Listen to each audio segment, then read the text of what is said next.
what this measure does is it allows BOLI to impose a civil penalty of up to $10,000 for child labor law violation, even when the penalty is also paid to the U.S. Department of Labor. But what this bill does is it says, hey, there are laws on the books, and a penalty needs to be there to ensure conformity to the law. We as a Senate are saying that penalties discourage bad behavior, and I support that. These laws exist to protect children. What we're failing to pass on to our kids is the ability and the desire and the knowledge that you sometimes need to work, and sometimes it's not fun. Defeat this bill today and have a better discussion where we talk about the ins and outs and the opportunities to ensure kids grow up to have a world of business and hard work ready at their fingertips instead of crushing the small business they're working for. I've received complaints that our child labor laws are repressive to those who want opportunity to work, who want access to the work world, to start to earn a living, to learn about what it is to have employment, to be a dutiful employee, to work hard, and to be compensated for your work. We're not discussing child labor laws today. We're discussing whether or not violation of the law should have a penalty and what that penalty should be, and whether or not the state should be able to enforce outside of simply what the federal government does. So I agree, if we want to revisit what a child can do, that's a discussion we should have. I do think that more children in today's day and age could work, could engage in employment opportunities and be compensated for that. And I think too often we picture the 13-year-old and not the 17-year-old. We picture the 14-year-old that wants to do something, but not the 17-year-old that has a desire to be a butcher and has to use a bandsaw. Oh wait, you're not 18, you can't do that yet. Anyway, we'll save that for another day and another discussion. Today we're going to discuss as to whether or not having a civil penalty imposed by the state of Oregon is a good idea or a bad idea, and whether or not the state should be able to do it on its own and not just cede control and authority to the federal government. Thank you, Mr. President. And colleagues, this might be one of the tougher no votes I've cast this session, but most of us picture child labor laws with the mines in West Virginia and some kid 8 years old doing mining. I'm old. I'll be the first to tell you I am. I started working when I was 8 years old. 8. If I didn't like working in the grocery store my father had, I was told I could go out and pick berries or beans. Everybody did that.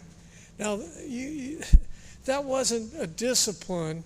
And trust me, my father lost money having me work because I wasn't the world's greatest worker. But it taught you a work ethic. Now kids turn 18 and we expect them to go out with this discipline of knowing how to work, and they don't have it.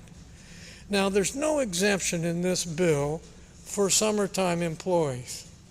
And summertime is when the schools are out. And I think that that's a perfectly good time to allow kids to be employed, and that isn't in this bill.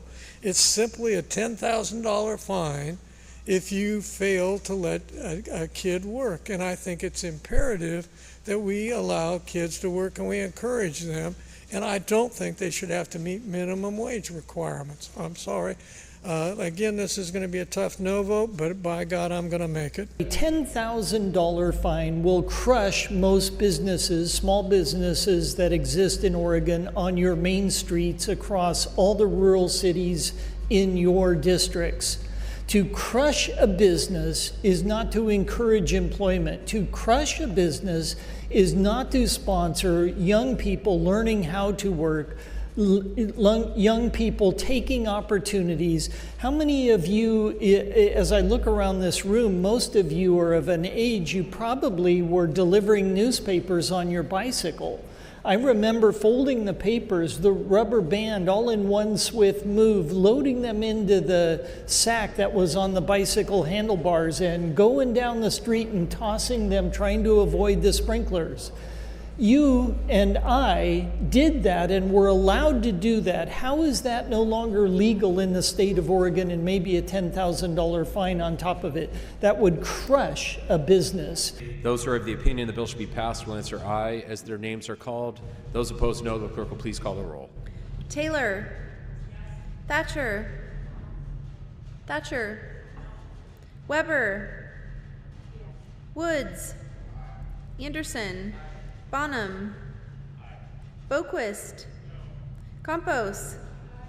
Dembro. Finley. Frederick. Gelser-Bluen. Gerard. Golden. Gorsuch. Hansel. Hayden.